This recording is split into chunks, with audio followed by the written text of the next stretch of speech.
Hey traders, welcome to vast amounts of coffee, which I am already, it's my second mug. I believe it is. We've got a busy schedule today. A little bit of housekeeping to kick off our charts and coffee. My sector secrets folks, I'm going to see you this morning. My day trading room folks, I'm going to see you this morning. My options folks, I will see you at, let's see, 11:30 a.m. Eastern. So I'll see a lot of folks in the rooms. If you have questions, feel free to think about them. I will definitely be doing some Q&A in this environment where we do have a lot of questions about, hey, do we continue to see a rally like this going into the end of the month? And what would that mean? And by the way, in the futures room, in the options room, and in the sector secrets master, I sent out a video to everybody to talk about what I'm looking for, what would be actionable, not in any way projecting, predicting what's going to happen, only that if we get that pitch to certain zones on the chart, we know what we want to do. We want to take a swing.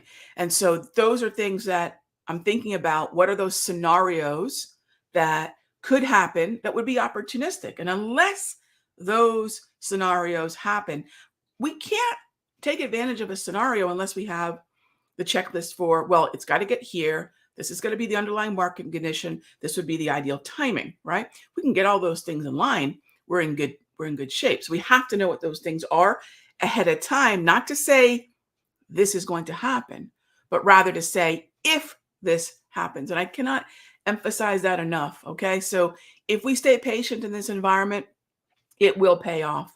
If we're feeling we need to stay active, that's where we want to be a little bit more short term, smaller windows of opportunity. This morning I got up and I've been testing and retesting our updated and retuned HPMRs, and I said, all right, let's continue to look at some of the early windows of opportunity. And if we're having a slightly more low volatility morning, why would we have a low volatility morning, gang? You take a look at the economic calendar and you say, oh, wait a minute, we've got 2 days of kapow coming up. Yeah, the market might be a little bit more apt to say, you know what, let's kind of take a wait and see approach. And that puts the low end, this dotted line here, in play. So before the market, I actually was on Benzinga this morning. And right before I went on air with the guys over at Benzinga, I went ahead and took my short off the table, took a 20-point S&P trade off the table. I don't want to be distracted while I'm yucking it up. I love being on that show with those guys. I know a lot of you said, "Hey, Rob, we caught you on Benzinga this morning." Yeah, hey there, Mark. They're wonderful. I enjoy my time with them, but I enjoy my time with you all as well. So I thought, all right, I don't want to be distracted. We went from the low to the low. This is low resistance, right? This is low support. That's just one I took this morning, and having some coffee, maybe a little too caffeinated this morning. This is what I'm doing until those longer term opportunities present themselves. All right. But after all, gang, this show is about your questions. And let's go ahead and dive into those. And again, looking forward to having a lot of time with everybody this morning. And so let's move these charts out of the way and grab our first question here. All right, here we go. So Matt, good morning. Could you share your insight? Is there a long-term trade on bonds? What might signal a buying opportunity this summer or fall to hold into next year? Okay. So when I look at treasuries, I'm going to look at ZB, Matt, and ZN. My futures traders, you know those symbols well. And if I'm going to venture into their ETF alternatives, which I love to trade as well, we're going to look at IEF and TLT. So let's go to ZB. If I'm ever going to trade TLT, the trade's coming off the chart of ZB, by the way, gang. That's the futures contract. This is still a downtrend, gang, and we are still in an environment where when you look at the Fed Fund Futures and the CME Fed Watch tool, you'll see we're still on the early stages of the rate hikes. We're still very much in the early stages of the Federal Reserve continuing to hike 3/4 of a point, half points. We're not seeing the leveling off yet. So until we can see, Matt, until we can see that leveling off, I'm not in any way going to front run bond strength. Some traders did it in May and it ended pretty catastrophically for traders that thought, oh yeah, the bottom's in bonds. It's not yet. So I like the sentiment of, hey, down the road, and I love your patience. You're playing the long game. I love it. But we're not there yet. We're just not there yet. So what would be a good signal? Well, if we can get a yellow underlying structure, yellow trend on the trade flag, or yellow lower row on my multi-trend, let's start with that. When is that happening? Is this a little bit more on the mature end of this tightening cycle? Are we seeing the dot plot stay stable? This is all macro rate of change based on Fed fund futures pricing. Are we seeing that the Federal Reserve is moving away from 3/4 point hikes to half point hikes to maybe quarter point hikes? And then can we look out 2 or 3 meetings in a row using the Fed fund futures to say, yeah, things are stabilizing. Gang, that's macroeconomic rate of change analysis. And it's sadly not what most traders and investors do. They're going to speculate. They're going to guess. They want to tell tales of what they think is going to happen. Who gives a rip what we think, what I think? We can only trade what we see. So when I see those things, Matt, it's on. Not yet. Not yet. Probably late summer, early fall. I agree with that in terms of the timing. But let's make sure technically we're also getting that other visible evidence in play as well. That's my plan. And then here, the cool thing is, if we know what we're looking at, Fed fund futures, the structure of bonds, whether that be ZB or ZN, if I know what I'm looking at, if any of that takes longer, I know how to measure that. If any of that takes less time, it happens in a more truncated schedule, again, we can see that shift. So awesome question. Awesome question. All right, moving on. Oh, and yes, tonight, if you've ever wanted to pick my brain about, Rog, like for example, Rog, why did you take that S&P trade this morning? Or Rog, how are you day trading? And this is a day trading conversation that we're going to have tonight. If you've ever wanted to pick my brain about recent trades, things that you're seeing, tonight's presentation is not me and some slides walking you through recent winners. Although I do have some recent winners that I'm going to walk you through to show you what I saw and why I took the trades. But tonight is about your questions. If you've ever wanted 45 to 60 minutes, just pick my brain on a topic, this is it. Time, volatility, patterns of day trading, timing. What if I live in Hawaii? What if I live in Fiji? What if I live in London? Rog, what are those windows that I can be a day trader in? What markets can I day trade right now? So we're going to have that tonight. simplertrading.com/answer. I am beyond stoked for this conversation. It's the first time we're just going to kind of open up the presentations, go, you know what? Let's make this presentation about your questions. Rog, what are the HPMRs? Why do they need to be updated? What are you updating them based upon? What's the time interval between updates? If I've got an HPMR that's 3 months old, is that still good? So we'll tackle all that, and more. So fantastic. Good stuff. We'll do that tonight. All right, next up. Hey there, C. Dan. Bought the 37.85, 37.55 put yesterday around 2 o'clock, looking at the market. Well, let's see here. I like the idea of, and this is what I love. See, Dan, I love the idea that you're working with the dominant trend. When you look at that daily time frame, you're working with the dominant trend. I think another thing that you're working with really nicely is the fact that we have an 8 exponential moving average overhead. So the point of validity for a trade like this could be, hey, if that 8 does not hold as resistance, you've got a really easy way to say, boop, I'm out. So in terms of, remember, he's going to be on at what, 9:30, 10 o'clock? They're not on time anymore at all. But if he is going to cite the headwinds of the economy, if he is going to cite the reason to remain fairly aggressive on the rate hikes, you've got a great position there. I don't want to be long into Powell. If there's a catalyst for movement to the upside, yes, he could surprise us and sound a little bit more accommodative. That would be, I think, the lower probability expectation, considering what the dot plots and what the Fed fund futures are reflecting they're likely to do.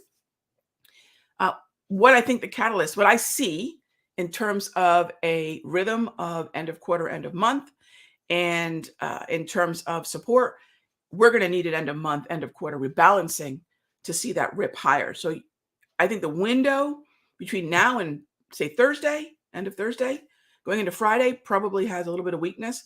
But as we go into the end of the month, I'm looking for possibly some movement north of 3,800. So I think your timing for now, based on Powell, is great.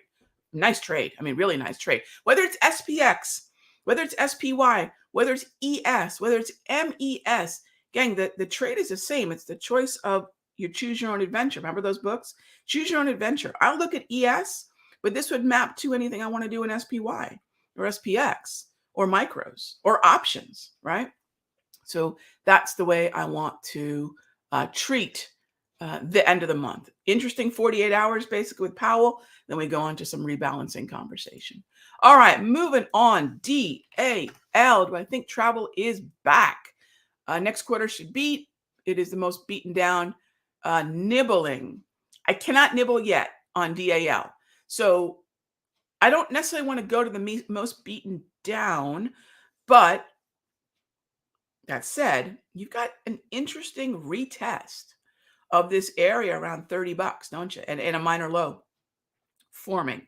The problem is it's in a downtrend still. It's vacillating between chop and weakness. So if I can find something a little bit more neutral, I might prefer that. So crack open JETS. But if you've got at least about a 10% wiggle, I don't see a problem with that per se in terms of getting opportunistic for the longer term. Again, time horizon is everything. Because if we tumble through 30, it's not a far fetch to say the next level of support is going to be around 18 and change. So yes, as long as you keep in mind that there is some legit support, but if we tumble through 30, 20 to 18 could be the next level down. And I wouldn't sit through that much of a loss. I would just rebuild that longer term time horizon. And for me, this is 6 months. I would want to build a position that over the course of the next 6 months, we hold around 30, give or take 10%. So that's the way I would look at sort of quote unquote nibbling at a level where there is a narrative around a price level that could hold. I'm just not sure that DAL would be the best structure, but definitely looking in the right direction. Yeah, I hear you, especially with a longer term time horizon. Can I shed some light on Tesla's move yesterday? Sure. Bring Tesla up. All right. So taking a look at Tesla. Now, everything has to be, for me, Healing Song, taken within the context of the underlying trend. What does that actually mean? What that means is that I have to look at Tesla's downtrend, which is probably the best amongst the heavily weighted stocks in Excel Y, QQQ, SPY. That is a sell the rip. So what you call let's kind of think about the wording we use, right? Would I call that a bull run? I don't know that I would call that a bull run. I would call that a retracement. I would call that a retracement of a downtrend. And the last time that I was looking at shorting Tesla was the 9th of June. Before that was the 1st and 2nd of June. You can see the 2nd, we tagged the wave. 9th, we tagged the wave. Here we are on the 21st, tag the wave. So I'm not looking at that as anything more than a retracement of a downtrend. I wouldn't look at that as anything more than a retracement that I would short into. So that's the way I would view what happened in Tesla. But again, that analysis on a daily time frame has a time horizon of a few days to a few weeks. If you're saying, well, Rag, my time horizon is far, far longer. I want to be in this longer term. I have that's not what I wanted to do. I have a longer term view, for example.